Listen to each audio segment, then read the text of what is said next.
Okay, now I just restarted it. So let me know if this is working better. If you're still with me, it's we got a new feed, and hopefully it's working. Stephen is watching. You are in the queue. Okay. So different people are appearing now. I guess I needed to restart. I guess so. Okay. Again, I'm going to open up. Welcome to the ORIN Oracles Live. Our special guest today is Stephen Williams. He's going to be joining us from Melbourne, Australia. And I'm here live in Orin Town, right in the heartland of the USA, where it's 13 degrees today. I know it's summer in Australia. So I'm going to go ahead and just kind of redo what I did in that other one. And that is, I want to just take a minute to give you some updates. I have been re-editing the ORIN Oracles book.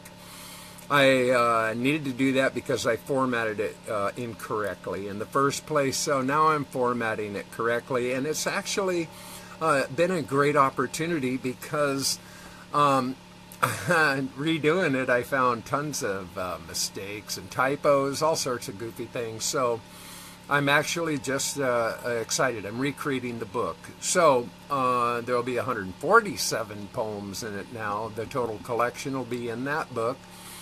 And if you'd like to participate and donate, you can at paypal.me/Weedu, W-E-E-D-U.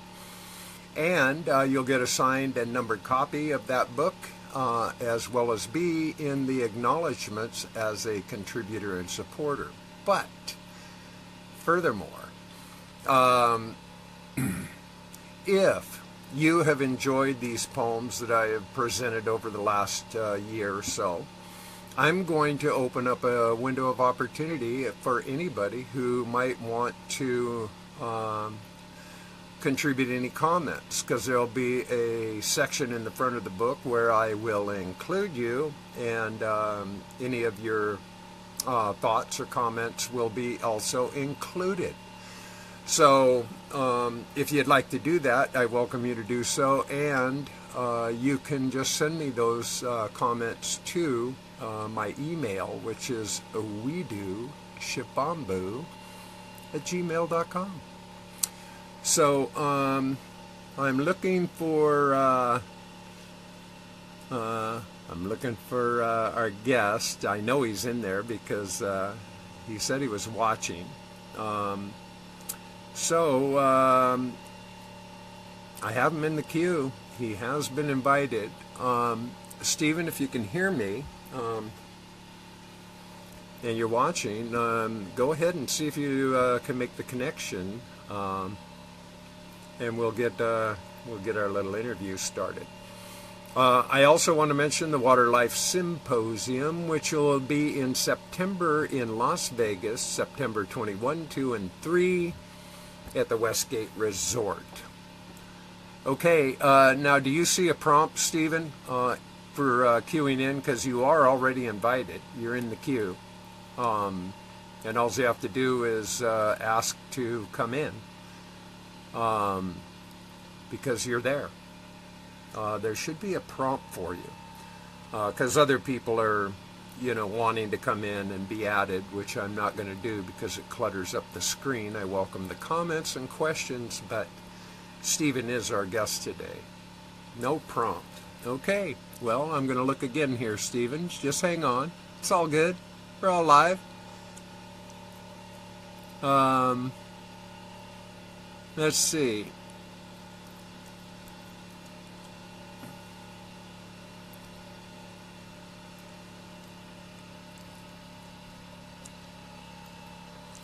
Okay, let's, here we go.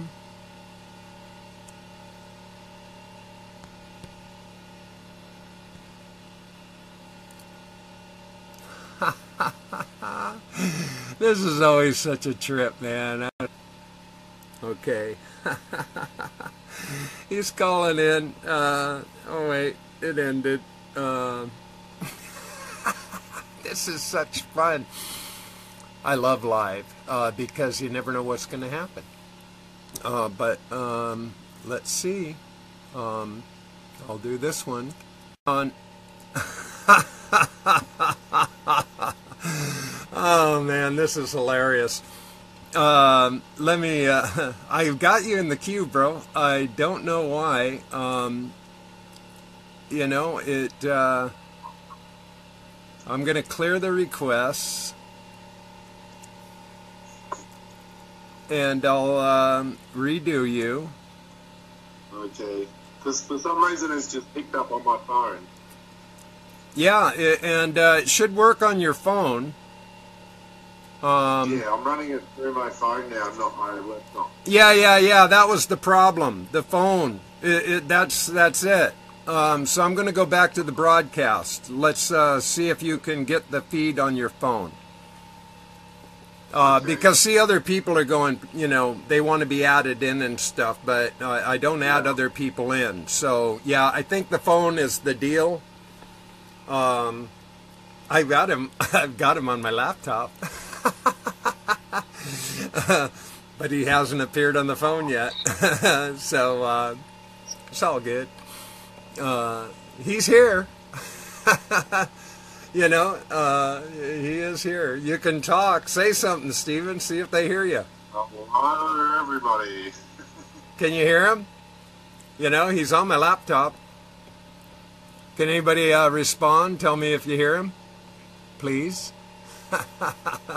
Anybody watching? Is anybody out there?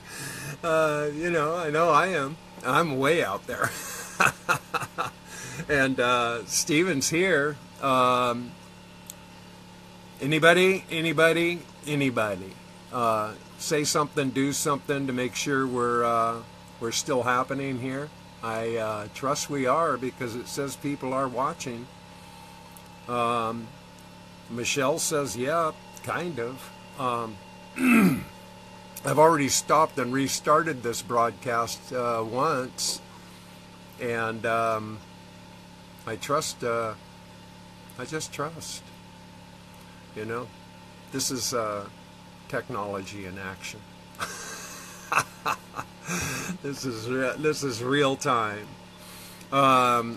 So I'll go back to the prompter and make sure we'll see if we can find you there.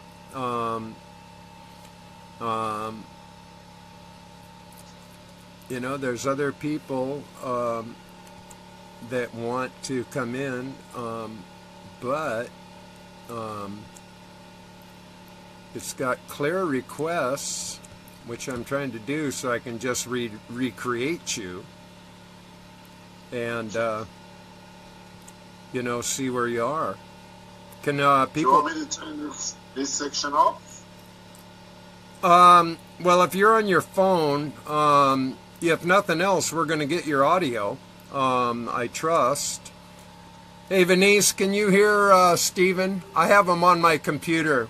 Yeah, people are saying it's okay. They can hear you.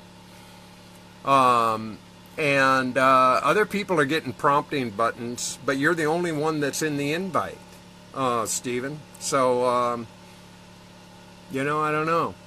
But if nothing else, we'll just talk until we can figure out why I can't get you into the image.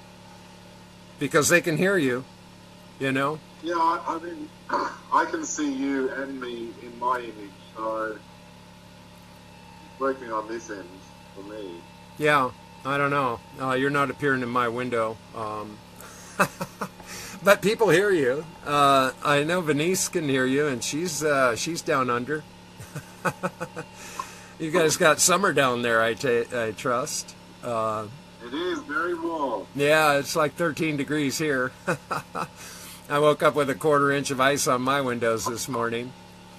Okay, I'm going to look back in the prompter here and just see if I can figure out why you're not appearing. We'll try it again. You are invited. You're the only one invited right now. And so, I don't know. It's weird.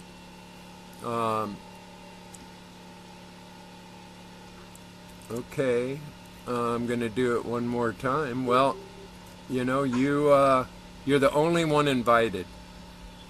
I don't know. I don't know.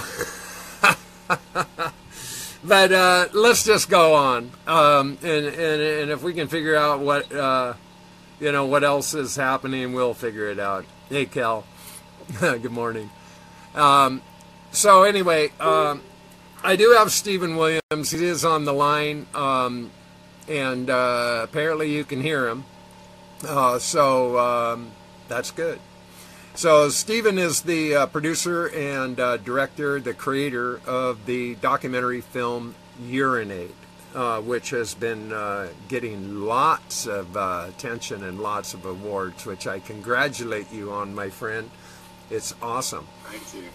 So I'm going to just go ahead and let Stephen tell us, bring us up to speed, because I know there was just a new award this last week, if I'm not mistaken. Why don't you tell us, you were on an important call, I think, today, but I don't want to spill anything. You tell us what's going on, all right? So at the moment, we just got accepted into the Virgin Springs Film Festival, which is in India. Nice. And India is the birthplace of urine therapy, really, isn't it? Isn't that great? So we won a gold award, which was really good. So we have still got a long way to go. I've submitted into about 52 festivals at the moment. Wow. With the help of everybody and all the donations. So yeah, it's still a long journey. And the next phase is really finding a distributor so we can then get it out on mainstream TV networks, platforms like Netflix and so forth. Right. And just to make note of that, there is it's a GoFundMe, isn't it? Not a PayPal. Correct. It's a GoFundMe account that Stephen has set up to send donations to help continue the ongoing cost of getting the film out to these film festivals, because nobody accepts you for free. It doesn't work like that, does it? No, each festival can cost anywhere up to, $80 US or, anywhere above and beyond that. Also, you have to ship out the DVD screeners for them too. So it does add up very fast. So, my GoFundMe is in Australian dollars, so you can imagine the conversion rate. Yeah. So, yeah. But, it's all part of the process. For the festivals that we've been selected in, we've won awards. So every festival that's been entered in has come back very successful, which is great. Yeah. So now tell us all the ones that have already, just to remind everybody how well it's been doing so far. So we've been in the Switzerland International Film Festival. I think that was the first one we got accepted into, which won Best Documentary. After that was the Melbourne Underground Film Festival, which was held here in my hometown. And we had a bit of a sellout on that, which was great. So unfortunately, they didn't realise it was going to sell out the tickets done so well that they were going to move it into a cinema. But you can't change venues halfway through, unfortunately. But, that was great. We won Special Jury Award there, and then Docs Without Borders, we won Best of Show, and Calcutta Cult Critic, which we got a really good write-up in that. And that works basically, they have monthly competitions, and at the end of the year you go into the final as well, so that can actually go into winning an award at the end of the year as well. So it's a big long process. Atlanta DocuFest, we were semi-finalists, finalists, and a few others as well. So there's a few wins in there, which is great. Yeah. Now, how many years have you? When you started this, like what? Almost like 7 years ago. I mean, how long's it been? Far too long. Yeah. I'm starting to show my age. I'm 50 this year. I can't believe it. Oh, you're looking good, my friend. So yeah, I mean, basically, I was working in a full-time job, so I was only doing, research, and the filming part I could only do when I had my, holiday breaks. So every holiday I invested was going around the world interviewing people. So it took it was a bit of a slow process because I'd, have a few weeks a year off, and in those weeks that I had off, I was only able to organise trips, to Japan or America, England, Egypt, India, Germany, Holland. Sometimes I had to revisit countries again. So, like in America, I'd finished filming Martin J. Lara, got back to Australia, and then I got all these calls saying, "Hey, when are you coming back to America? You got to film me." So it was like, if only I'd known, I could have done the whole thing in one hit. But it doesn't always pan out that way. Right. Documentaries have a life of their own. They tend to take a bit of a journey, and doors open up as you go along. So yes, opportunities arise throughout the process. So yeah. Yes. And I went to film school myself, and I've made a couple of documentary films, and there is definitely a process involved, no matter what. And it does. It takes on a life of its own. Magic appears in the process, right? Yeah, I had the opportunity to go to Japan was a very just a fluke, to say the least. I was visiting a friend, and she her best friend is Japanese, and they were going off to Japan, and she's like, "Why don't you go with them? Because she can be your interpreter," which was fantastic. So I thought, yeah, let's go. And she ended up setting up a lot of meetings with some key people, which were in the film, which was great. We travelled all through Japan. Her friends actually drove us all around to different areas, and rallied up some friends who were all urine drinkers. They had a little bit of a conference going on, which was great. So we got to meet some very like-minded people. And even though I was filming and interviewing and asking questions and had no idea what they were saying, it was a really trial to do, because you really need to listen to them and ask a question from the response. But because the interpreter wasn't telling me what they were saying, I didn't know anything until I got back and had to decipher everything in the footage. So it was a bit of a task. Well, it kind of reminds me of that Bill Murray film, Lost in Translation, if you ever saw that film. And he was in Japan, and it's like everything went sideways. It's called Lost in Translation. Yeah, it was an eye opener. I wanted to do a bit more research on Dr. Orochi Nakal, who had the Water for Life clinic. Unfortunately, that doesn't exist anymore, and he passed away in his 90s. So I was hoping that there would be some sort of information on that. Unfortunately, I found one lady who had all the books.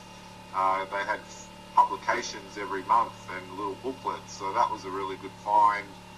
And she now is actively the voice of urine therapy in Japan. She has her own little conferences, and she does her own little talks and everything. So, she invited me into her house and got to introduce me into some really nice insights to what's going on in Japan with urine therapy, which is great. Is it? Do you find that it has quite a good-sized community? It was really large many years ago when Dr. Nakal was alive, but the movement, it goes in stages. It just gets forgotten about, and people get on with their lives and they forget to do it. So, and urine therapy has that. At the moment, I think we're in the rise of urine therapy. You only need to look on YouTube these days to see how many videos there are.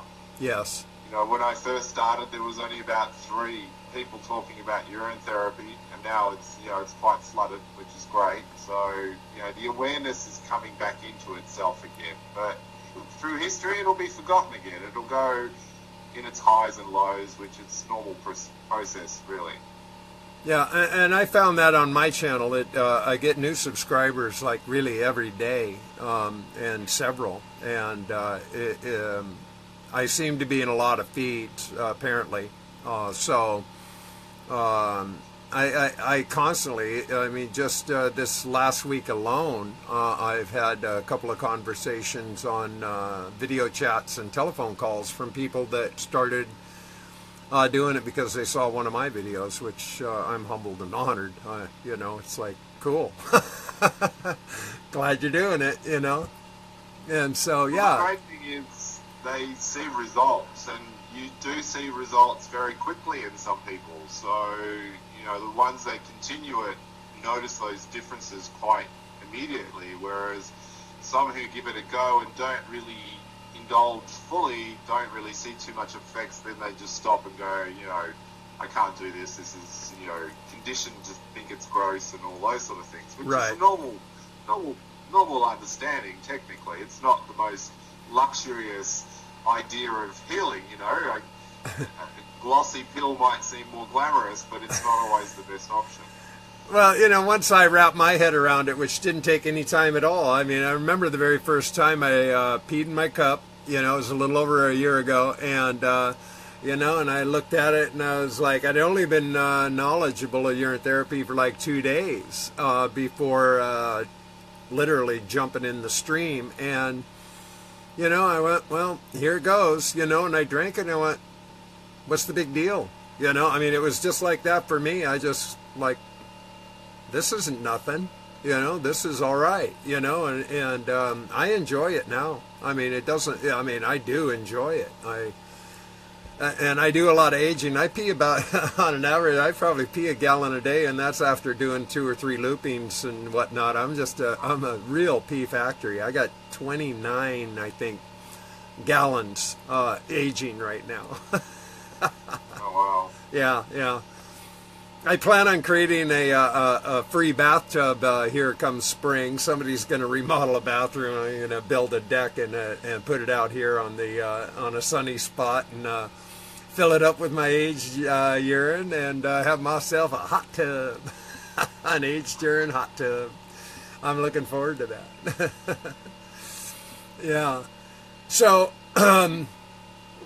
You've got some pretty interesting people in this film that are notable. You want to talk about any of those? So, you know, people that are unfamiliar with what you have put together in this film? So basically, I've got a lot of testimonials from people that have, you know, were quite sick at the time of filming. I did get criticised. A few people go, oh, why is everybody so old in the film? And, you know, they don't look good. You know, urine therapy should, you know, everybody should look fresh and young and lovely, but it's not always the case. You know, this is a documentary about people that were in stages of their life that they were unhealthy and that they were utilising this therapy. Unfortunately, I couldn't invest in time flying overseas filming a before and after type scenario where you get to see them, you know, shine towards the end. Yes. But, you know, urine therapy is for those who have desperate measures, and it is realistically an older person's type therapy. I think most people that are young think they're invincible and healthy, and why would I need to do this? But, you know, start at a young age, and it's a preventative for your future, you know, of having a healthy body. But, you know, try and tell someone that is, you know, in their 20s and healthy that this is a good thing is pretty difficult. But I got some key people like, you know, Cole Vanderkoon, who wrote the Water, the Fountain of Youth book, Martin J. Lara, you know, some, basically it really is the same type of people that were at world conferences. You know, there was a very selected handful of people that were the so-called martyrs of this therapy.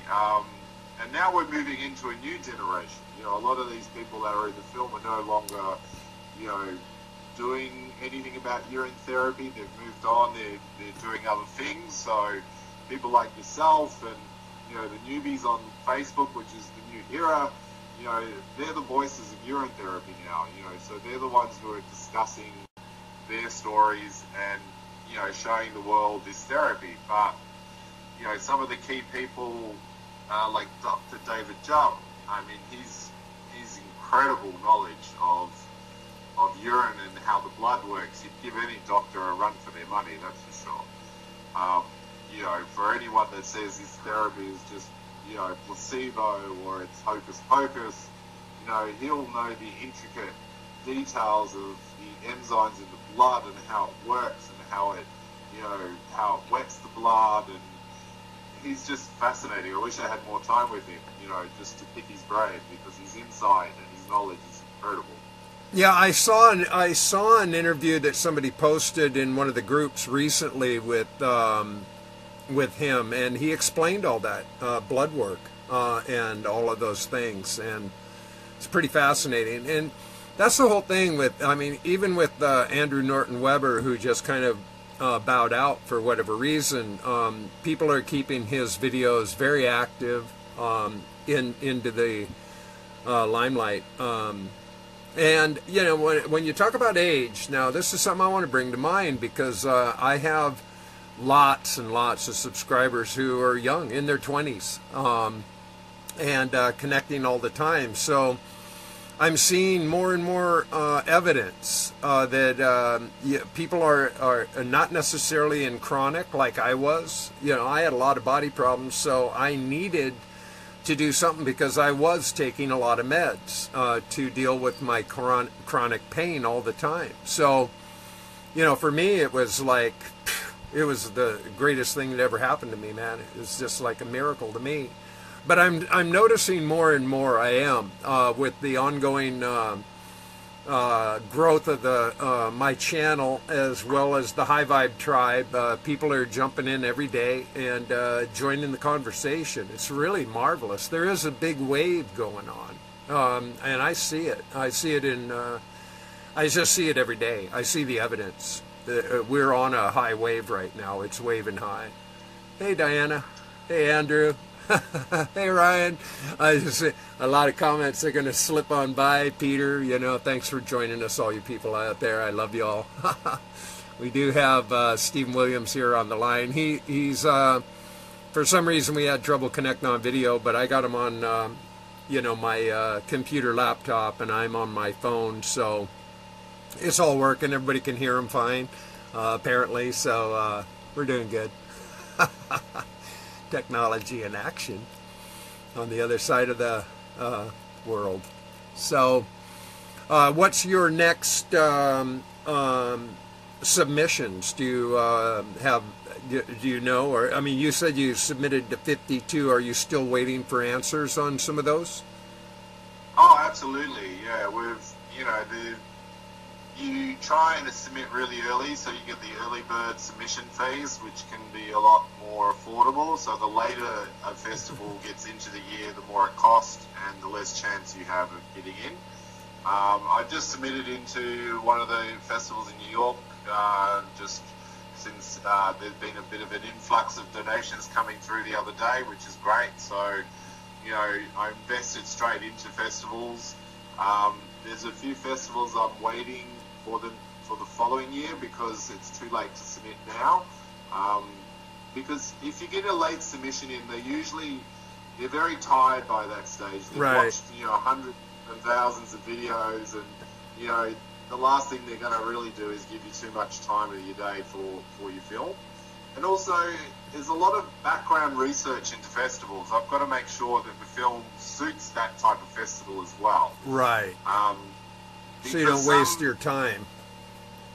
Yeah, basically a lot goes to a certain theme of the year, so they might be looking at, you know, films from local people or a certain, you know, demographic, and it may not fit their type of genre. So, right. You know, it's throwing a lot of money away a lot of the time, because, you know, you get a lot of knows as well. So you're like, damn, that was the one I really wanted to get into. Right. You know, that one got $90 and you didn't get in it. So, you know, but, you know, the one, like I say, the ones that we are getting into are all coming back with awards, which is great.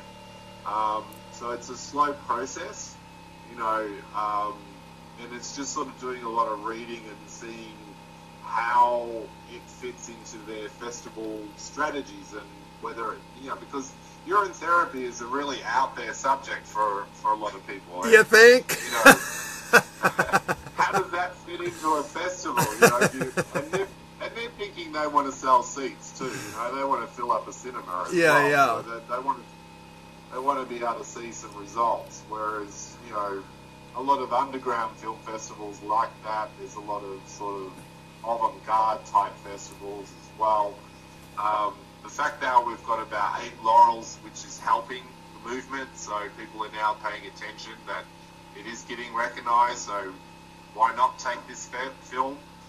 You know, it's an interesting subject matter, which is taboo, which is what people look for these days in documentaries. It's out there. Yeah. Timing's everything. There's scenes in the film that are very confronting, and you know, one particular scene was going to be edited out, but my producer said, if you take that out, you won't have a film. And I had to actually re-edit the whole film, which took another year, because I had to cut out Sarah Miles out of the film, because she refused to be in it if this particular guy was in it, and he was driving and drinking and so forth, and she just was horrified. And it's really funny, I must say, the most critical people are the urine therapy drinkers themselves. Whether it's confronting to watch someone drink their own urine, and it's a reality, because those who don't know about this therapy love the film. You know, they like, I never knew anything about it. It's fascinating. You know, after the Melbourne Underground Film Festival, I had a few people come up and say, I've started drinking now. This is great. You know, I love it. But those who are diehard urine pee drinkers are like, oh, that film is terrible. I don't like this scene, or I don't like that scene. And, you know, I was like, wow, that's really interesting. Yeah. So, you know, I found that really, really interesting that those in the community were a bit more taken by some of the you know, interviews in the film. Right. Well, you know, the thing is, you bring up an interesting point, is that it'll always push somebody's buttons that are in denial or resistance to change, whatever that change might be, even if it's in their highest good and their best health interest. It triggers things. And, you know, if people aren't willing to be open-hearted, open-minded, they may just be confrontational. They'll put on a front and be defensive or offensive because they're not capable of wrapping their head around it. And so it's easier to go that route, you know, be condescending and sarcastic and, you know, all that jazz, which serves no one, ever.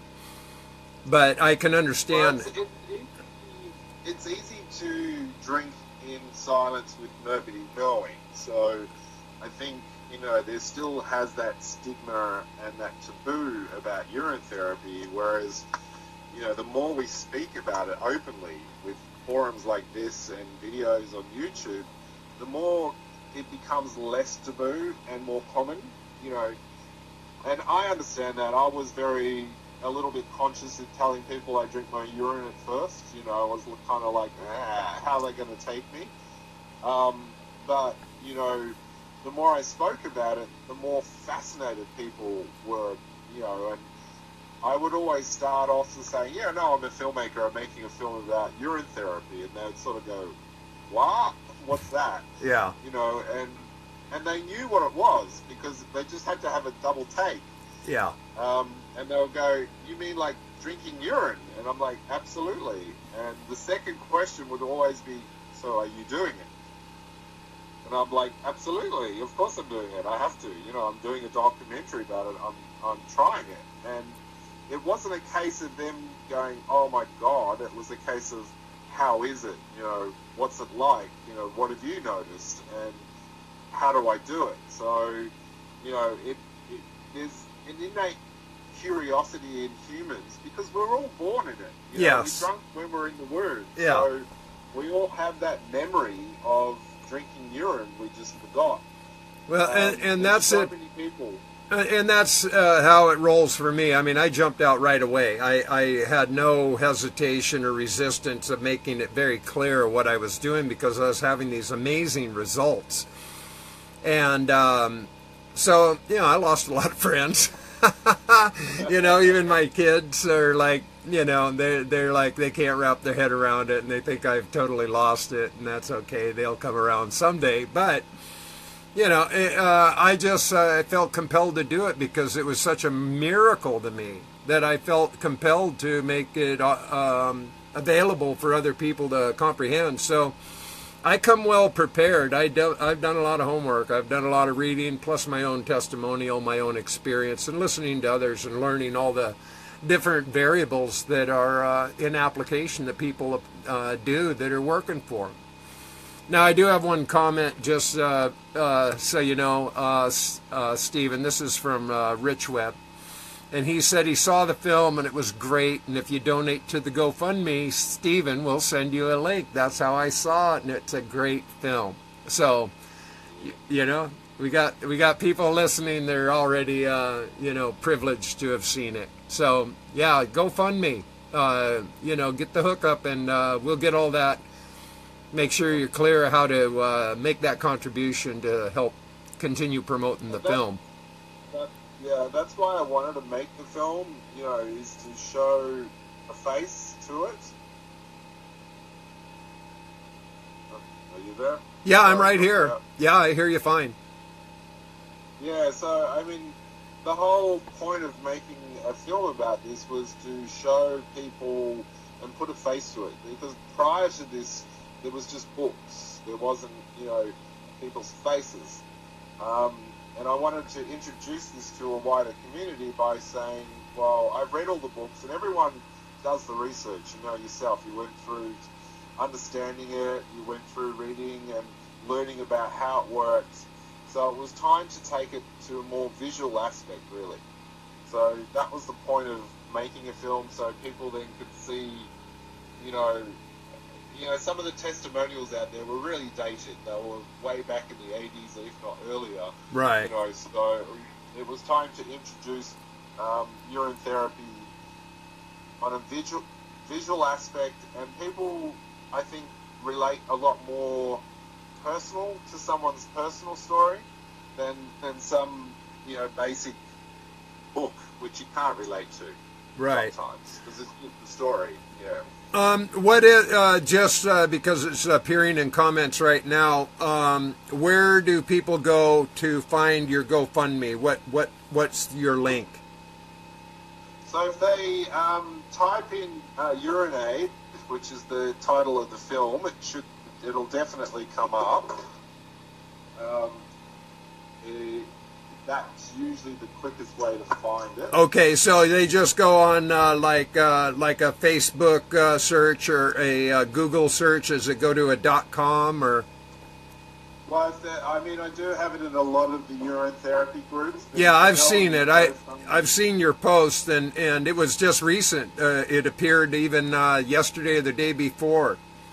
It was in the groups. If they go into GoFundMe and then type in Urine Aid in the search menu, it should come up. Yeah, you just go to, if you didn't hear that, you go to GoFundMe and type in Urine Aid in the search, and it'll come up. That's how you do it. Yeah. Yeah, it's a very quick process. Yeah, you know, PayPal and GoFundMe are pretty expedient ways to transfer money around, by my experience. So, and it's in Australian dollars, so you save yourself the conversion. Yeah, and it's in Australian dollars. I don't know if you heard that. So you save money in the conversion. Yeah. And we have listeners right now that are in Europe, Australia, in Canada, in the U.S. We got people joining us from all over. I can see that. And I thank you all for joining us. And if you're just coming in, we are with Stephen Williams, the filmmaker of Urine Aid. And we have him on the audio. I have him on my computer laptop, and he's upside down right now. I think that... Are you in Australia? Are you defying gravity? Hanging from the rafters. That's hilarious. His phone was turned upside down, so, you know, he was totally upside down in my, you know, what I was looking at. It's perfect. Yeah, so when you said New York, were you talking maybe Tribeca, or which festival were you looking at in New York?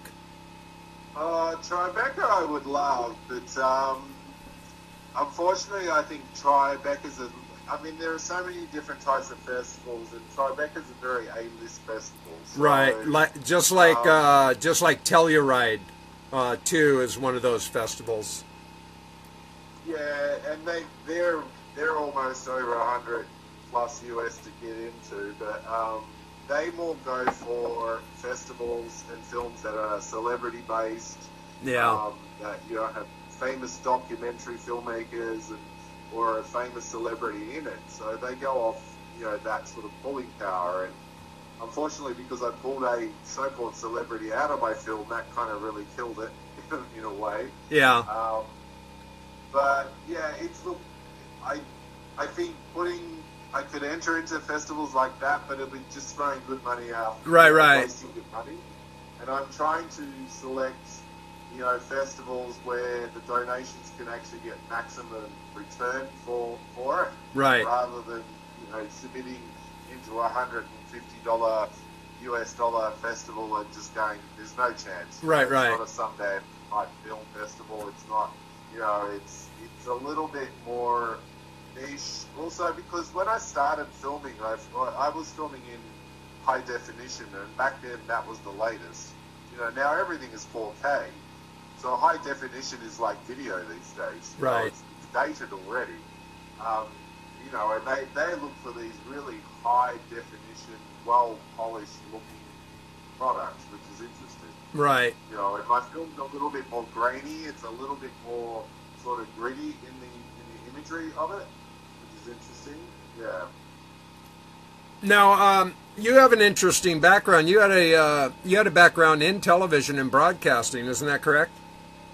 Correct, yeah. Tell us about that.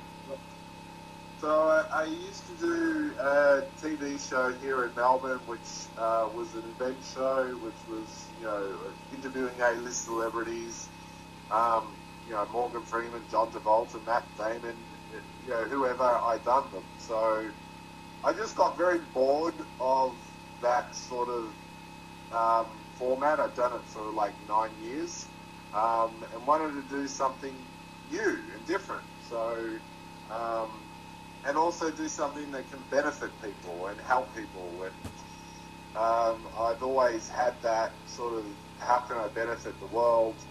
You know, what can I do to give back to the world and the community at large?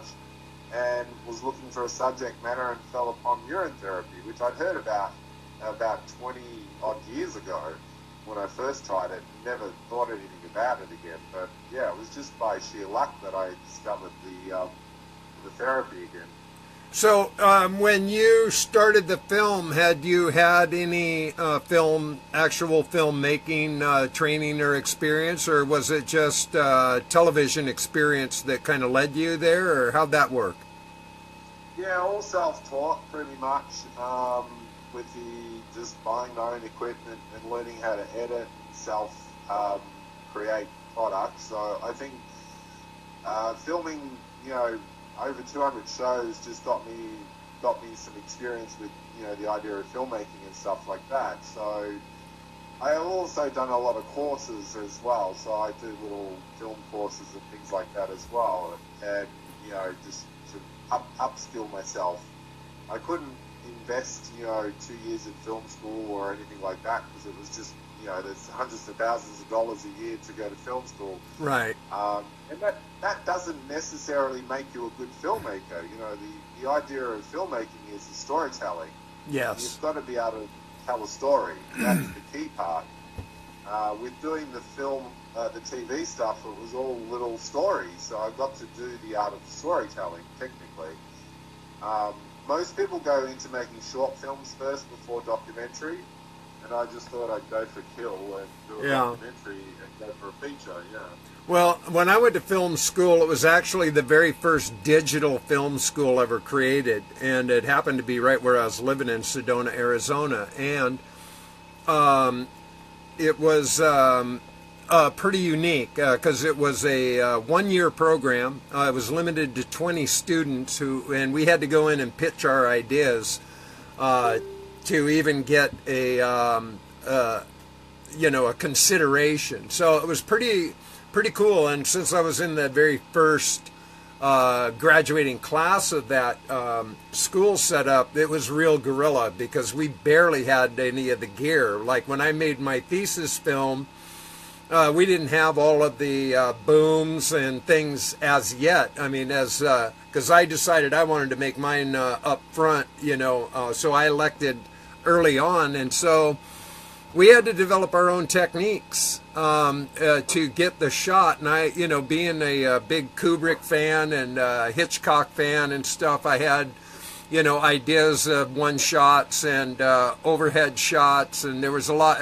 My shot list was pretty thorough for the film, and so it made it that much more exciting because we even climbed light poles, in the middle of plazas to get the overhead shots, and we had to just do whatever it takes to make it work. And so I appreciated that from my experience because it really taught me to make it up as you go along. If you want to get the job done, you figure out how to get it done.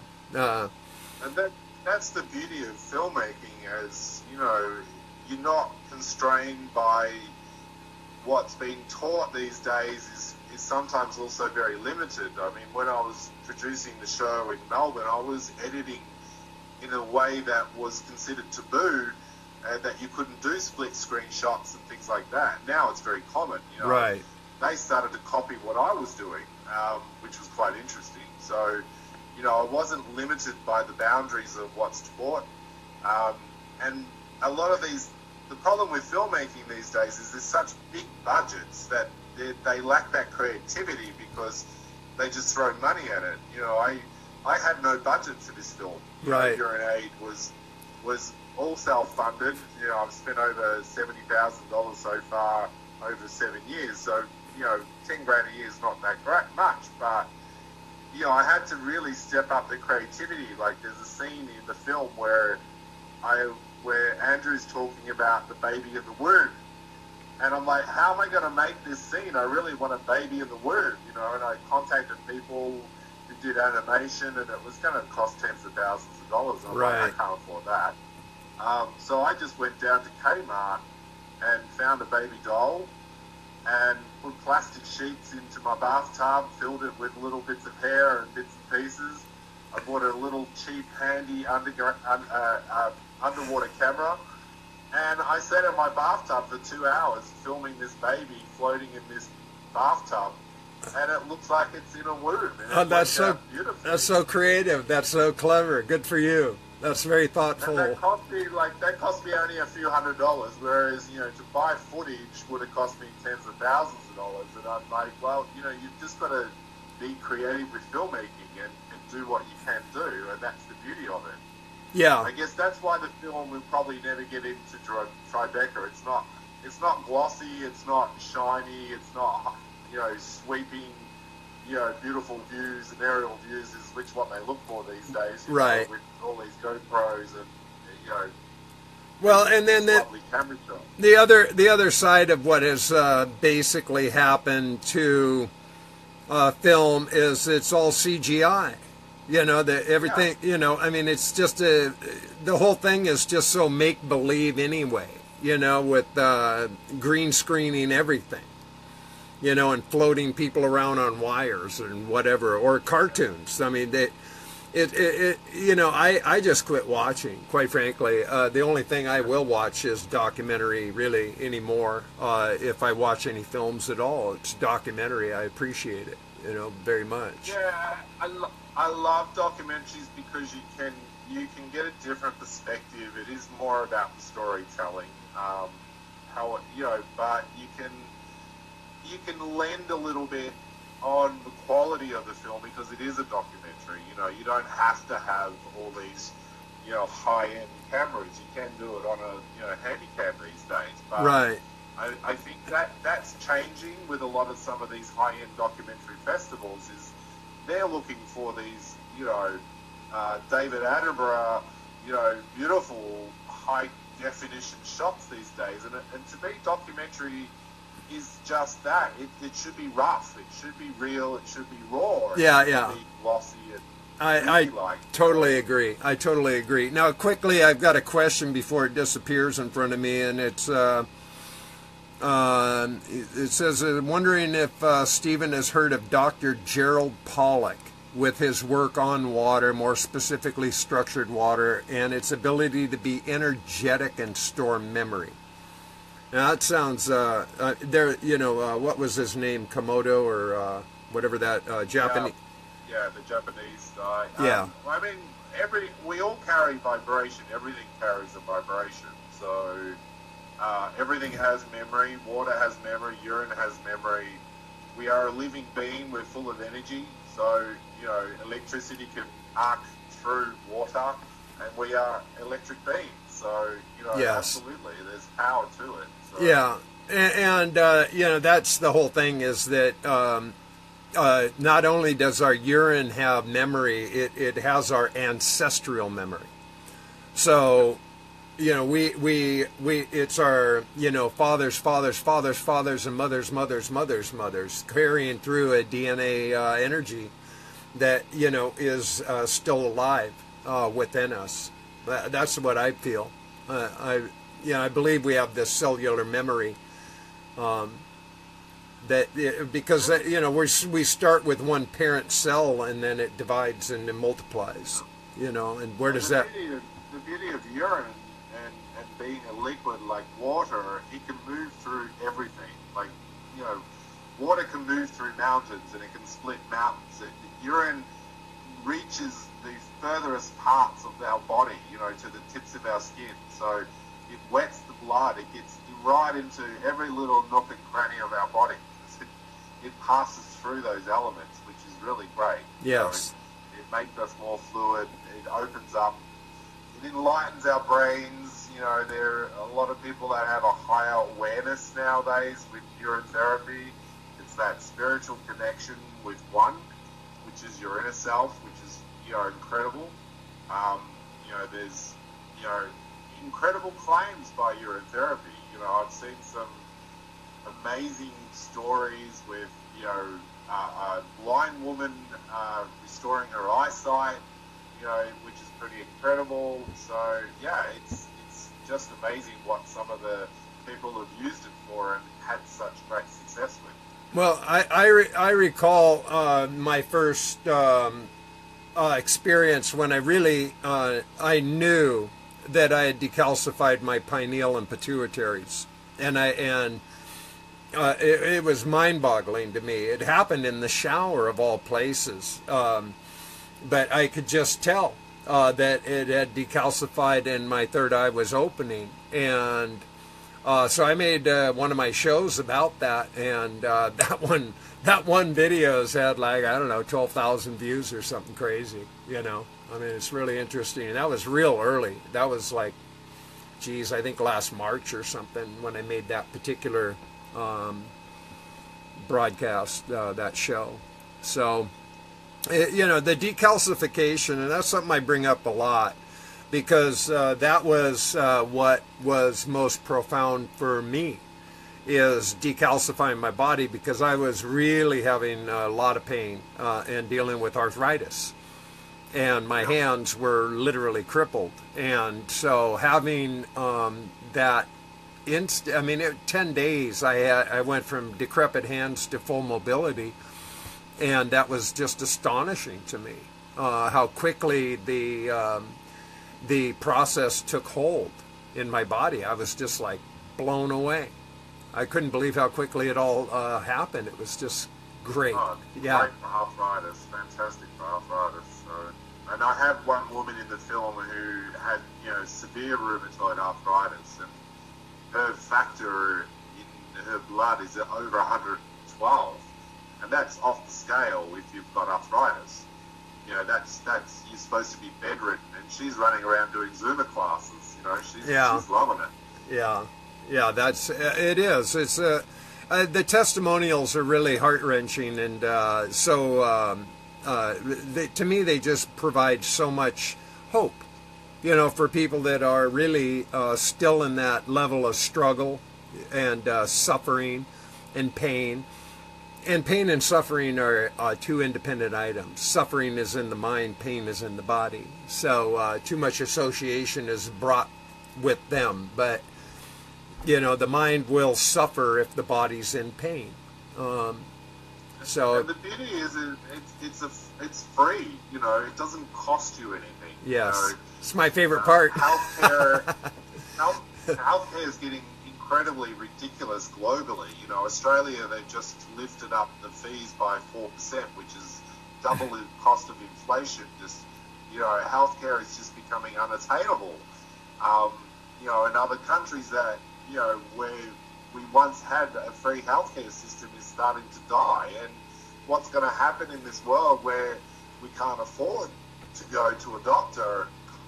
There was a recent article about a guy in America who just won $1 million on one of the scratch tickets, and he said, "Great, I can go and see a doctor now." And he went to the doctor, and the doctor said, "I'm sorry, you've got cancer," and he died 23 days later. Oh, wow. It's really sad that people have to wait to see somebody, and whereas urine therapy is free, it's on hand 24/7. You can heal yourself. You can use it immediately, and it doesn't cost you anything except good health. And that's incredible. That it should be there for everybody. Well, it is there for everybody. That's the beauty. If they just get their heads out of their ass and realize it really stinks up there, they need an aged urine enema. I tell people, you need to enemize that shit, man. And get that shit out of your head. And that's it. I mean, it's overcoming that stigma and overcoming the fear of the idea of drinking urine as a dirty thing. It's a clean substance. It's what's in your blood. That's all it is. Your blood is clean, so nothing in urine is going to harm you. No one's ever died from drinking their urine. There's been no cases of that. Proof perfect right here. I just drew this while I was sitting here. Ha ha. Brand new, fresh, warm from the oven. Cheers. The only concern I really have is, is just not getting too fanatical about it. When we go into a fanatical aspect, that kind of puts people back away. It's not a religion. It's not a cult. It shouldn't be a cult. It should be just about healthy lifestyle, healthy drinking. Yes. To each person's level. I get really strange when people start really pushing it to some people, like if it's some massive cult movement, and it's like, no, you're just going to scare everybody away. It's a very personal journey. Yes. Drinking your own urine is a very intimate relationship with what's in your body. It's a personal experience, and no one should spoil that for the other person that wants to do that. It should be, encouraged and saying, give it a go, become friends with your urine, get to know yourself by drinking it, and everything else from that will move internally. I think when we start throwing these hardcore elements to it, it's just going to give people a bit of a, oh my God, no way, you're just crazy sort of thing. And well, I heard... It's not a crazy thing. I saw recently, I heard somewhere, I don't know, somebody posted it, that it's like a satanic blood drinking occult. For an example. But You know, in view of what you just said, I agree. You know, I just encourage people to look at, you know, their own experience, trust their own experience. It doesn't matter. You know, because when I first was introduced to, you know, a vegan lifestyle 20 years ago, I was totally turned off because they were such Nazis about it. You know, and when people get, you know, like it's my way or the highway, you know, like, you know, fuck you, you know, I mean, and I don't want to turn people off. I just want to, you know, encourage people that they have options, you know, and the best part I like about it is it's free. I know exactly what it is. I know what's coming through me. And it's the greatest expression of self-love that I ever learned. You know, to me, it's the most important information I've ever learned in my life, bar none. You know, and I've gathered a lot of knowledge in my life, but I can't compare this to anything else I've ever learned. To me, it set me free. Totally set me free. And that's the beauty of it. It's you become your own vessel of living truth. You know, you lead by example, and you know, people that are down that road of constant medication that are not winning that race. You know, they're on a merry-go-round of pill after pill after pill, and you can eliminate a lot of things without being toxified by harsh chemicals that are found in a lot of these medications these days. But, you know, there's a lot of fear factor there. You know, I'm stopping a drug that my doctor told me I need, and, you know, basically no one's asking the correct questions. You know, what does the drug do? What side effects does the drug do? You know, is it actually working? You know, right. There's so many elements in life that we forget to ask. I mean, my GPs hate me because I question everything, you know. I went to the GP recently and he's like, well, you need to get this flu jab. There's this massive flu going around at the moment. I'm like, really? Yeah. Oh, yeah, no, it's epidemic, you know. And I said, oh, epidemic, is it? And I said, oh, yeah, how many people have had it? He goes, well, 6 so far. And I went, well, 6 doesn't classify epidemic. Yeah. So, and how does one get it? He goes, well, you know, if you're around people all the time, and it's like, well, that's a stupid thing. We're always around people. So, yeah. Well, more people get it from the flu shots. You know, I mean, you know, they're spreading the epidemic. Come on in. You want to join the epidemic? Here, come in. We'll only charge you for this. And they get really upset with me because I question. It's like, okay, so what's in it? You know, oh, well, I don't know. So you don't even know the ingredients that you want to put into my body? I'm like, I know what food goes into my body. Right. I don't want to have substances in my body that you don't even know what it is. Yeah. You know, I have always had these debates with them. They tend to picking me out or just here in the States. Now, and I think this is true in the UK and other places, but they passed a law, and this is a law that they number one, no one is held responsible. The pharmaceutical, the manufacturer, the agent who applies it. So if your baby or you die or get sick or have, you know, life-changing effects, you can't sue anybody. And again, they don't have to disclose ingredients. Nobody knows what's in these. They really don't know. The people administering have no clue what they're putting in you. All they know is what it was labeled as. That's all they know. They don't know what's in it. You know, Dave Murphy brought up a good point. He said, you know, okay, well, I tell you what, why don't you do it in front of me and shoot it up? Let me watch you do it. Let me see if you know how that's working for you. You know, this is the issue. I mean, they use poison to trigger a health response. We use natural products to trigger a health response. You know, you're putting your urine back in your body to send information which what's not correct in your body, and it uses that information to create balance again. I mean, why would you want to do that with poison? I don't really know. You know, so yes, it works. But which one works better? You know, right? Yeah. Natural is always going to work a little bit better because your body's accustomed to that. It's familiar with that.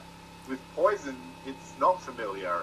It reacts to that. But, you know, short term, it can work very well and fast and rapidly, but over the long term, you know, medication is just going to poison the body. Right. You're going to have a lot more complications down the end of the road, where you start off with one pill and you end up on 15, and you're never going to win that race. You know? Right. Well, and there's been there's no better word for it than war, you know, on the naturopathic pursuits in this country since early 1900s, ever since the allopathic was hijacked by Carnegie and Rockefeller and, you know, the banksters and whatnot. They totally hijacked medicine, education, finance, and government, eventually energy, you know. So there was a giant plan in action. And so even if you read back into like Water of Life, John Armstrong's book, I mean, he was an outcast. And so it's not new. What's going on has deep tentacles and a lot of roots. Now, there is a doctor, I saw an interview recently, and he opened a clinic in Mexico, and he's actually treating cancer patients with urine therapy. And being very open about it. So, you know, Mexico's great for that. Mexico and India are great. You know, there's a massive clinic in India that they treat everybody with urine therapy, which is fantastic. So, yeah. And I would love to visit that one day. So, yeah. Yeah. And, you know, I tell people all the time, I said, I'm a healer, man. I healed myself. Now, you know, you can be a healer too if you want to heal yourself. It's not my job. You know, I don't make a claim that, you know, I'm your urine therapist. That's not a claim. I don't make that claim. I can make the claim you have to want to be healed. You have to want to heal yourself. Yes. Some people just don't want to be healed. Some people enjoy being sick and enjoy the attention they get from the sickness. Exactly. Oh, I'm sick today, and you know, you've got to clear that mindset too. You know, it's a very easy mindset to fall into. Well, I was, you know, I've been re-editing my book of poems, and you know, it's interesting to go back and read them because I rarely ever do this. But there's one I came across that, you know, struck a chord that I remember, you know, that how I really did. I used to complain all the time about my aches and pains. I mean, it was like a focused interest. And so I lived that life. You know, I know exactly what that looks like. And it is. It's pulling the sympathy card, you know. Oh, poor me, I'm wounded me, you know, all that jazz. So I understand that one real well. And it's very easy to get onto that. I mean, I must say, one of the women in my film, Margaret, who she soaked her feet in urine, she drank everything, but she started seeing great results.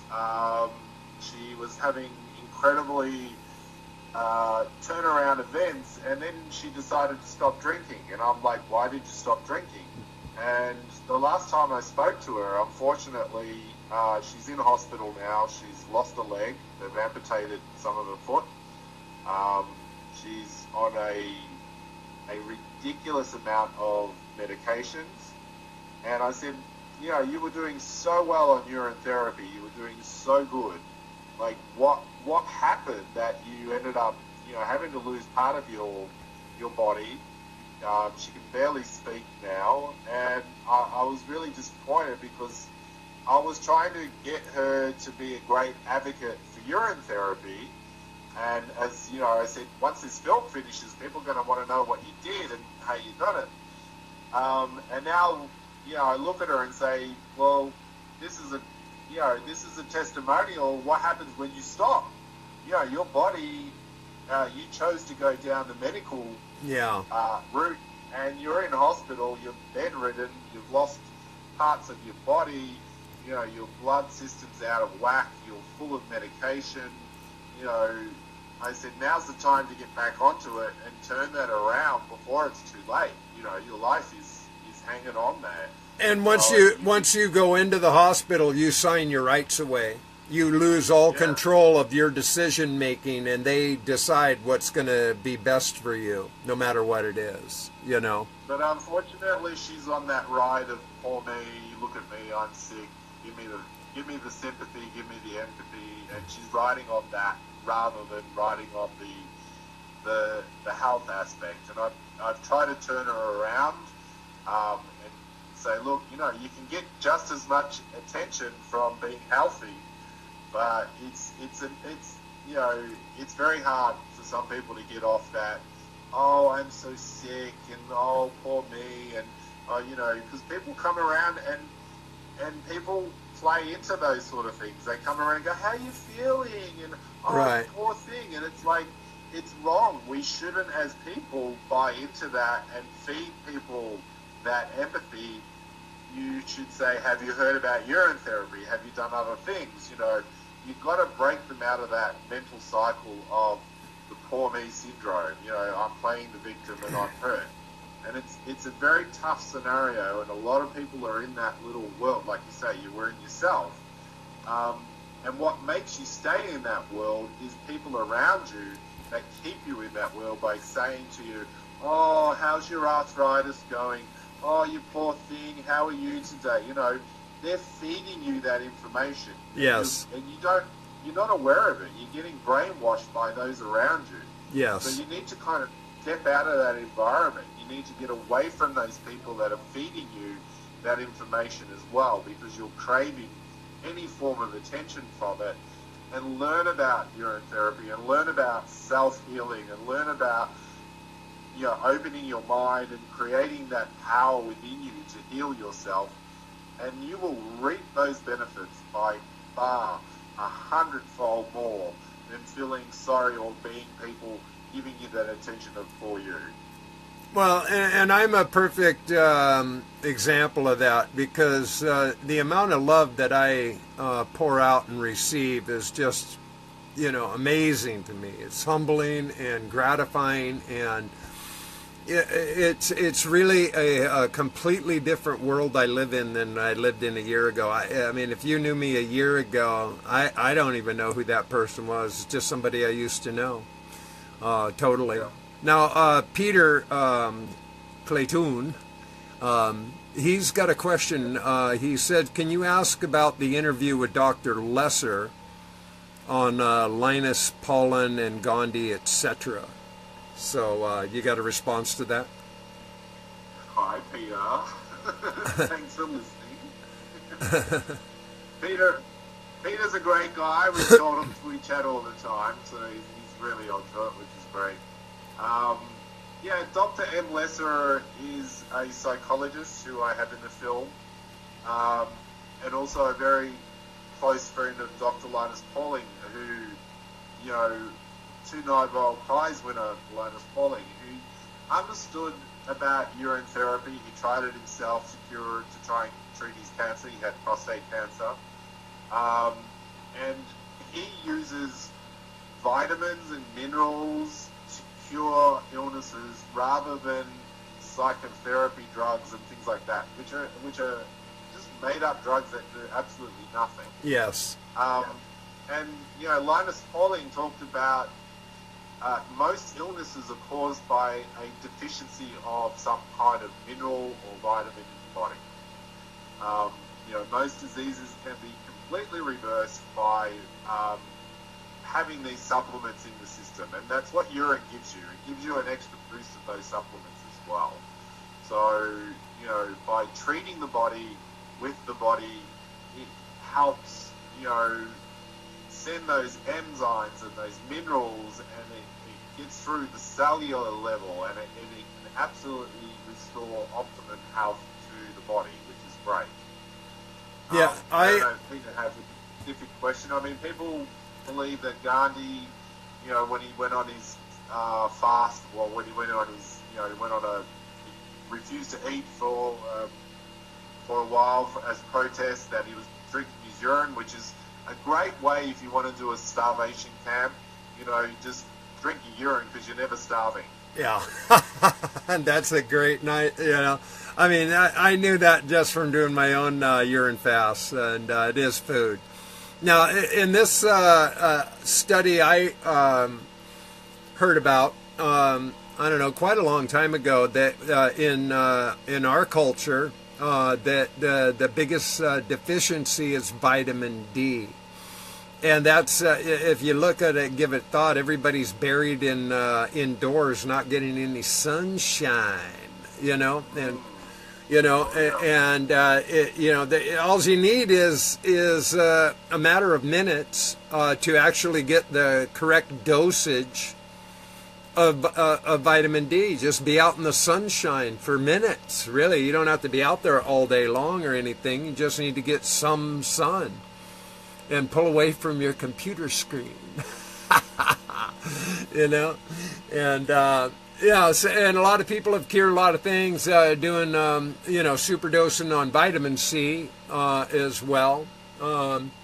Certainly, the idea of alkalining our body is an important consideration because most are highly acidic by diet and consumption, and the acidic diet is certainly not contributing to your highest good and greatest health by any stretch, you know.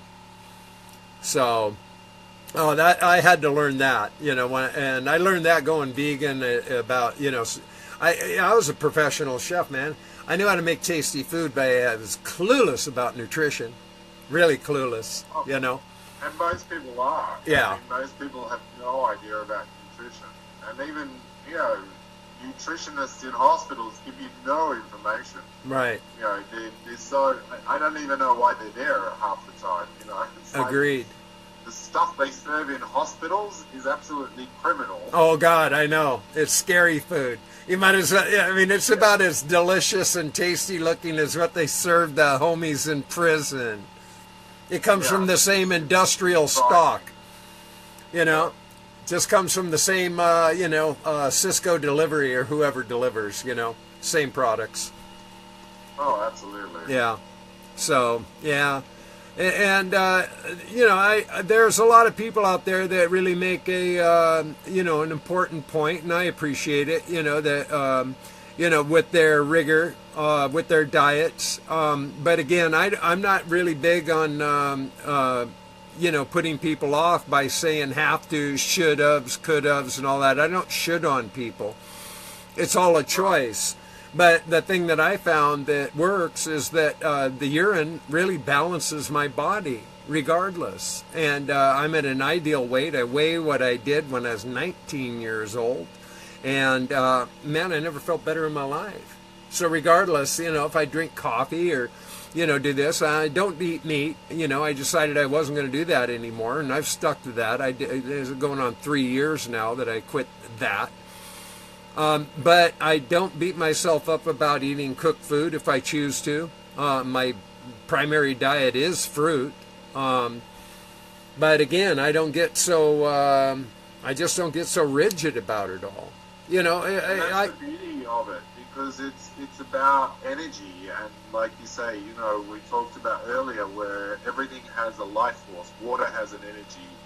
You know, everything has this energy. So if you eat with love, and eat with, you know, calmness and beauty and enjoyment, that food is going to be much better digested in your system. But if you eat with hatred and anger and all these other things, you're going to have problems with that food. Yeah. So you're not going to digest as well. You know, we have the terminologies like we're sick to our stomach because it turns your stomach very quickly. That energy can flip you very fast. So if you eat with guilt, and you eat with hatred, and you eat with, you know, these elements, you're not going to get the benefits out of it. Yes. You know, eat with love.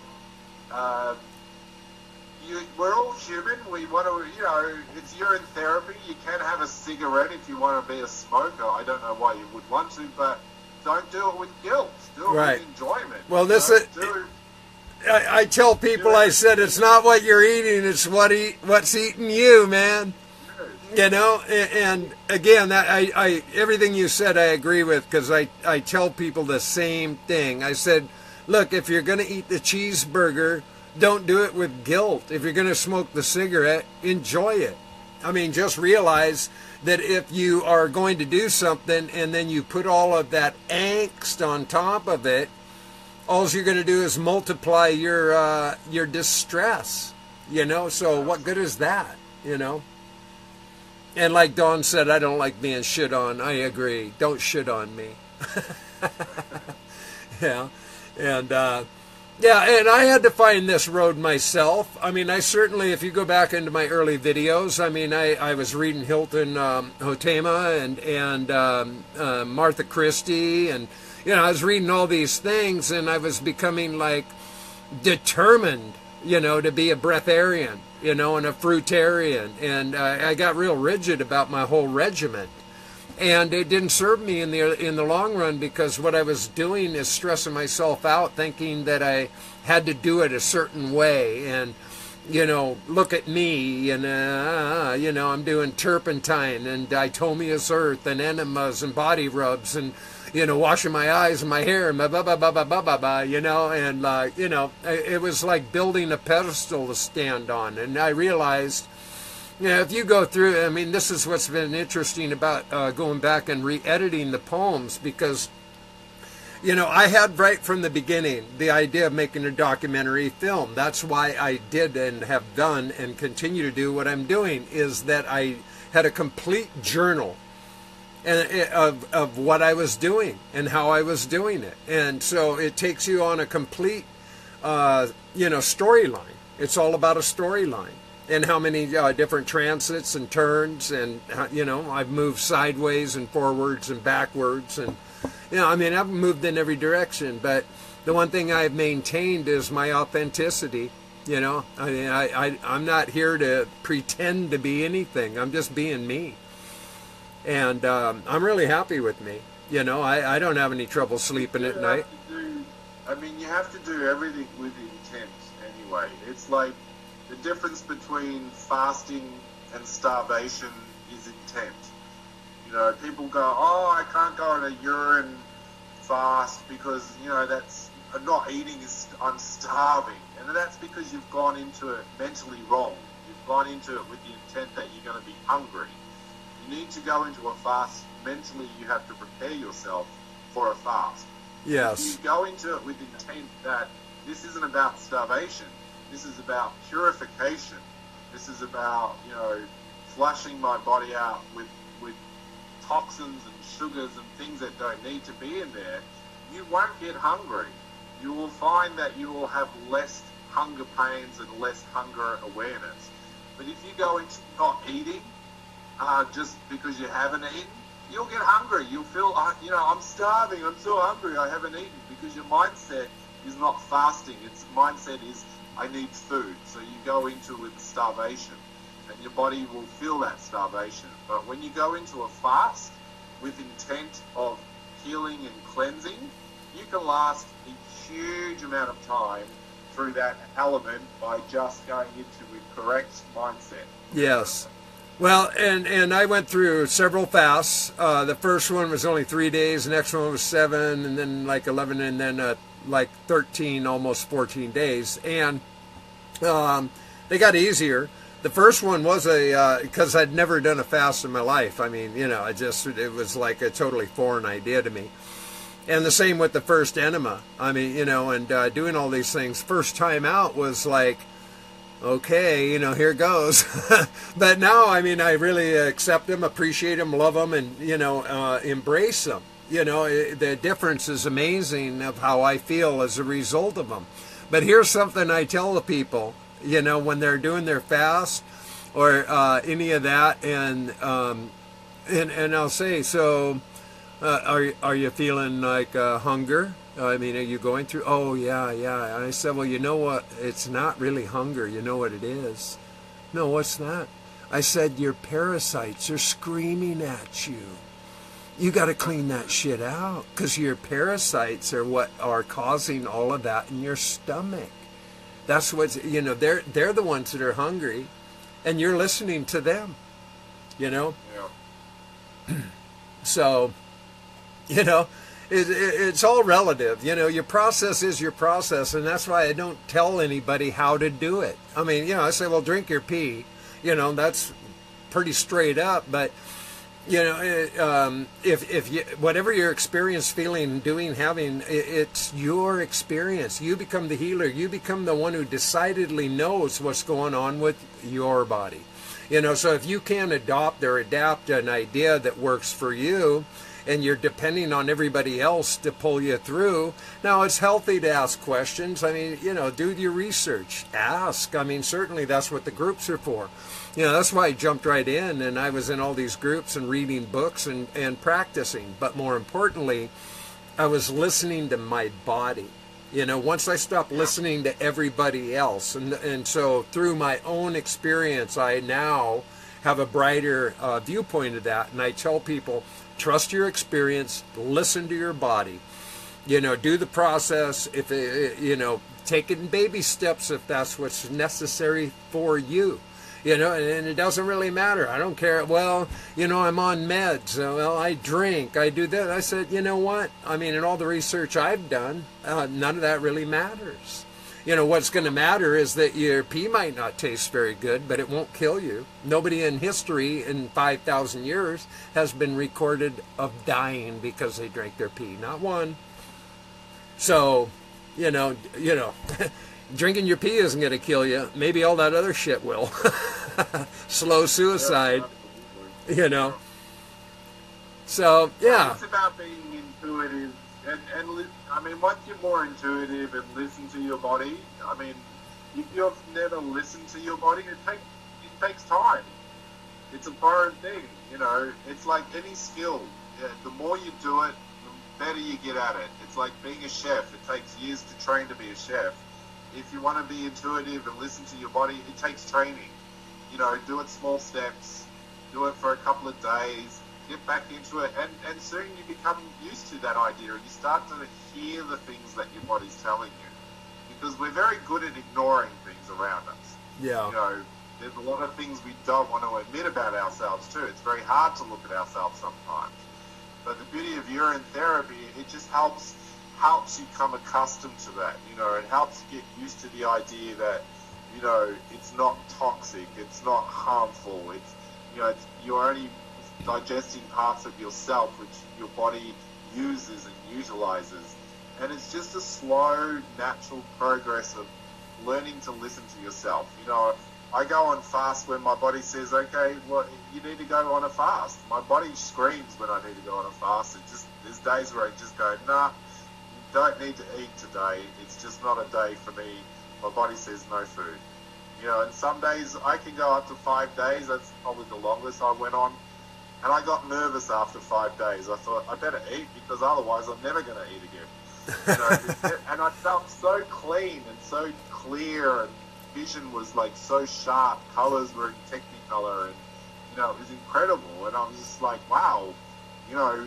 And I only got nervous because it was day 5, and I thought, I haven't eaten for 5 days. This is ridiculous. I'm not hungry. You know, when will my body tell me I need to eat again? So I just panicked instead of listening to my body. But you know, it's a good stretch. You know, it's you know, great to listen and be more intuitive with your inner world. Well, when I was on the longest fast, and my body, I went through a massive detox, and I overdosed on my practitionering. I was doing the turpentine, the diatomeous earth, the enemas, the body rubs, looping, and I hit a wall. I mean, I really hit a wall because I thought, man, what are you doing to yourself? But when I went on this, the longest fast, I dropped down to 144 pounds. Now, at my highest weight, I was 246, so we're talking 102-pound differential, and my skin was just hanging on me. I mean, I really looked like one of those men in a, you know, old men in a gym that you say, here, man, can you put on a towel? You know, I couldn't even look at myself. It looked ridiculous, but I knew I was detoxing, and this is the point I want to make, is that my body, and including the muscles, including all of these areas of my body, had all those inorganic materials, and they were leaving my body. And that's what was happening, and I knew that. And now my body's in a perfect tone. And I don't go working out or do anything. I don't do any, I mean, I walk and I play golf and things like that, but I don't go to any length to, you know, get a ribbed and a six-pack or, you know, big pecs or, you know, any of that shit. But my body's in perfect... You do have to go slow. I mean, you have to be kind to your body. You can, you know, send your body an overload by too much information. You know, what you did was overloaded your body. Yeah. And by doing, you know, an extreme, you know, element of everything. Whereas, you know, just pull back. I mean, it's a great experiment, so you know what can happen when you go over the limit. Your body just, you know, if you're sick, it's very tough because you need that energy. So I wouldn't recommend overloading a body, but you know, just pull back when you feel it's too much. You will have detox symptoms, headaches and fevers and rashes and things like that if you're really, really quite toxic. But, you know, you can just pull back and I always say, just be kind to your body. You know, it's the only one you've got. So be kind to your body and take it easy. You know, I've been doing this therapy now probably 9 years. I go the long and steady slow road. You know, I'm taking it easy. I find when I stop, I see ridiculous amounts of effects when I stop. Straight away when I go on a little break and I go, okay, I'm not going to drink for a couple of days, bang, I start feeling other stuff coming out. You know, it's like, wow, I got to get back onto this thing, you know. Yes. Yeah, I can't stop. Yeah, well, as soon as I have little breaks, I get a cold or I get a flu or I have a cold sore breakout. I have all these other elements that go on in the body, which is not a bad thing. I don't mind having colds and fevers because it's a way your body's flushing stuff out. It's getting rid of things. But, you know, by doing the therapy, they're never as hard. They're never as severe. They're more mild. They don't last as long either, which is great. You know, so I just make it a softer journey through the process, which is always good. And that's what I totally have readopted my experience. I'm pretty consistent about eating primarily fruit, you know, as the main, you know, and greens. And, you know, stick pretty much to a 1 meal a day on an average. So I'm intermittently fasting on a daily basis. But I don't ever not drink my pee. Never, never, you know, and I don't think I ever will. I mean, from the day I started there, I haven't missed a beat. I mean, I haven't skipped one day. And I do my looping usually only 2 or 3 times, maybe 4, because being on an intermittent fast, it just runs right through me. I'll be peeing every 10 minutes. I mean, I just peed in the glass while we were sitting here on the interview, and I got to pee again because, you know, I mean, it's just like that. I'm a pee factory, man. I mean, it's amazing how much pee I can produce. You know, it's just crazy to me, you know, how much I can actually produce, you know. When I was in Japan, I got to meet Dr. Kinohara, very famous doctor. He had a conference on in Japan when I was there, and his point to longevity was eat less. And he too only had 1 meal a day. And studies show that less food does create longevity. And he wanted to live to 120. That was his goal. I got to meet him when I was there, and we discussed a little bit about urine therapy and things. Unfortunately, he passed away this year, but he made it to, I think it was 105. Yeah, that's a healthy, you know. Yeah, and you know, he was a healthy guy when I met him at 100. I went to his 100th birthday, you know, but he definitely believes for longevity for the body was eat less. And he had a very strict diet of certain foods, which most people in Japan couldn't handle. They tried his diet, but they couldn't do it. But that's, you know, you've got to find what works for you. You know, some people aren't comfortable with that. Not everybody wants to live to 120 either. Right. You know? Yeah. Well, you know, 4 years ago, I was waiting to die, man. I literally was just like, I couldn't drink enough alcohol, eat enough meds, smoke enough pot. I was in so much pain. It was just like, what in the fuck am I doing here? Why am I hanging around? But, you know, at this point, going on 65, I'm not even anywhere near, you know, halfway through my life. Minimum. I'm going in reverse. People say, dude, you look 15 years younger, you know, when you look at your earlier videos. And, you know, and thank you. But I feel it. I feel my reversing. I do feel the age reversing. I feel more alive in every aspect of my body, mind, spirit, and heart, and everything. I feel it, and I know it's the P. You know, I know it's the P.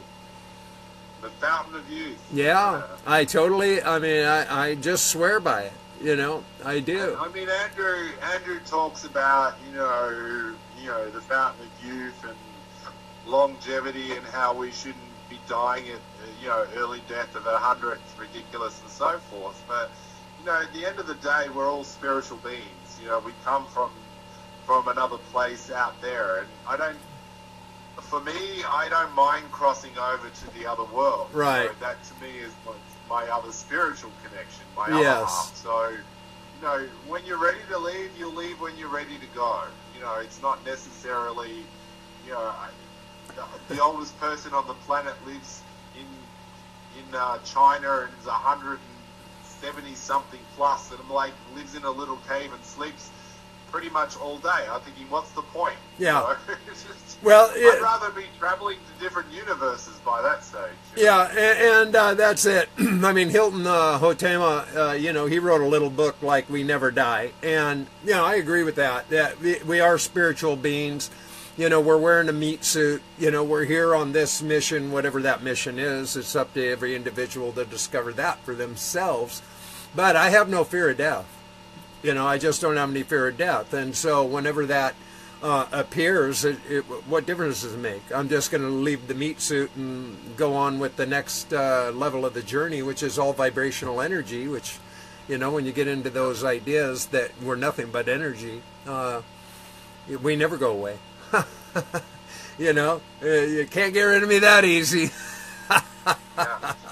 You know, but if in Hilton Hotema's book, in Man's Higher Consciousness, the longest guy on record was Chinese, and yeah, he lived to like I think it was 378 or something like that. Had something like 22 wives, 300 and 400 children, grandchildren, great grandchildren.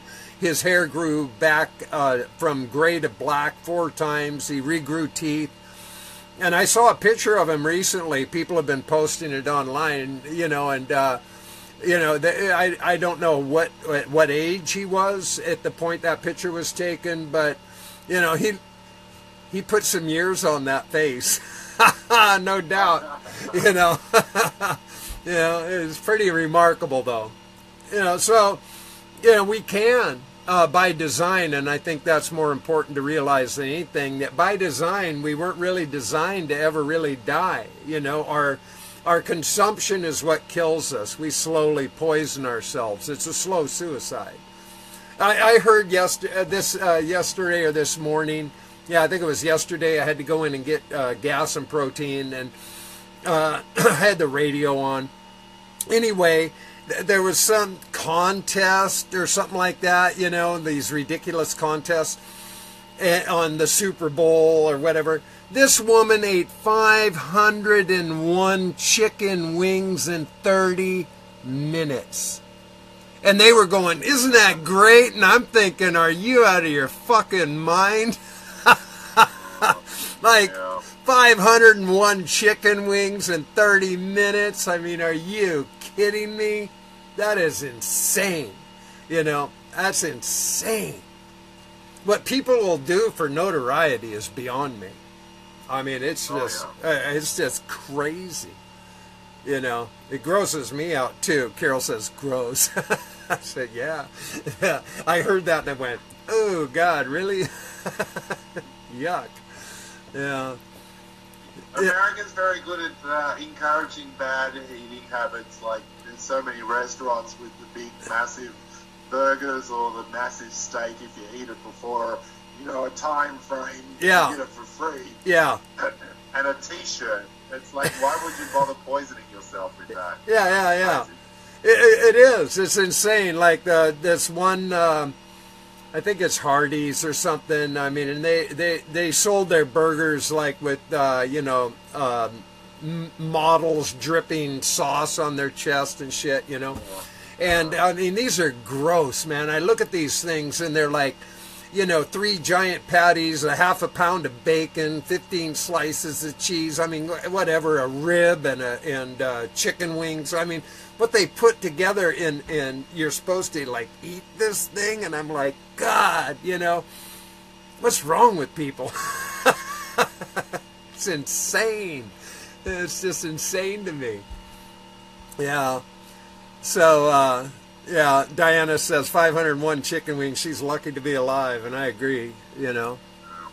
Yeah. So, I think I need to now head out soon, very soon, because I'm about to get a phone call from LA. Yeah. You want to reveal any of that, or is that, you want to keep that on the cuff? You mentioned that to me earlier. Well, I mean, I'm in the process of looking for distribution, so, you know, it's basically now scouting distribution companies and so forth. So I've just, got a meeting set up with one company in LA at the moment, so who have viewed the film. So we don't know. We'll see how we go. It just depends whether it works for them. Right.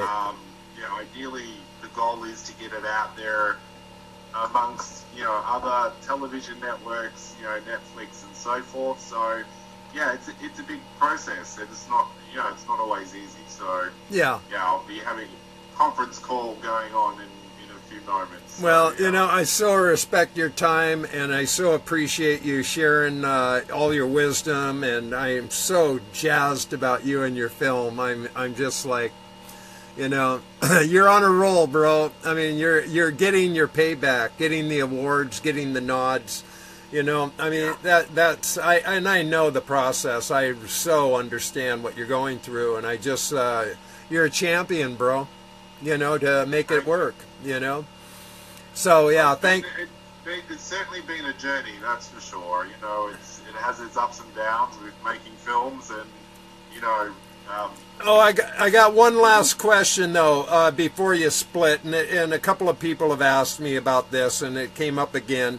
And it was something about you being hacked. Do you have any comment about that? Well, YouTube is changing what they're doing. I think that they're sensitized. You know, it's driven by sponsorship these days. And I understand if you're a sponsor and you want to advertise on YouTube, you want to make sure that your advertising dollars going to the right people. Right. However, there's been about probably 15 videos of mine that have been taken off advertising things on it. So they've refused to advertise on some videos. And then one day I noticed, well, actually Peter noticed that about 15 of my videos just went missing, and I have no idea where they've gone. Some of them I saved, some of them have just gone forever. So I'm sort of slowly posting up some stuff. Look, I don't know whether it was just whether they were pulled or whether it was hacked, so I changed all passwords and stuff like that. But it just mysteriously vanished. Yeah, I demonetized. I'm not into a conspiracy or anything. It right. Could have been, you know, it could have been something that happened. Yeah, I put everything into an external hard drive myself. I back up everything. I learned that in film school. Back it up, man. You know? Yeah. And I demonetized my channel. I said, hell with it. I'm not even bothering anymore. You know? I mean, to have drug commercials running on my UT videos, I think that's hilarious. But I just bailed on it. So anyway, we won't keep you. I know you got an appointment, and thank you again, Steve, for all your time. All right, pleasure. Thanks everyone for listening in. Yeah, you're getting lots of love over here, man. They're giving you tons of thumbs up and appreciate you very much, and you know, it's all love, bro. So Pleasure. yeah, I'm going to close. I'm going to close out the show with a couple of announcements. So if you need to bail out and get to your phone call, all respect, my friend. Love you dearly. All right. Okay. Bye. All right, man. See ya. Yeah, wasn't that great? Oh man, what a pleasure. What an honor to have that man with us today on the show. And so I'm just going to wrap it up myself. We've gone into 2 hours, and I just want to remind people that you can help support Stephen and the Urine Aid at GoFundMe and just plug in Urine Aid. I want to remind you about the Water Life Symposium, which happens in September 21st, 2nd, and 3rd in Las Vegas at the Westgate. You can go to wateroflifesymposium.com and register. It's only $35. I also welcome anybody who would like to donate towards the ORIN Oracles book, which I am in the final stages of re-editing. It will have 147 poems. and if you want to donate, that's at paypal.me/Weedu. $25 will get you a guaranteed signed and numbered book. And also, I welcome anybody who wants to make any comments. If you've enjoyed my poems over the year and have any thoughts or comments, I welcome you to send them in to Weedu Shivambu at gmail.com or gmail.com. And if you want to be in the book as somebody who has read my poems and appreciate them or anything like that, it's something that I felt would be welcomed if you choose to. And if you do donate, you will also be included in the book in the loving acknowledgments for those who showed support. And so thank you all again for joining us. This has really been an awesome experience, and I love you all for being with us. And have a beautiful, wonderful, marvelous day. And keep your piece together, and boom, you just been loved. Ha ha! Bye now.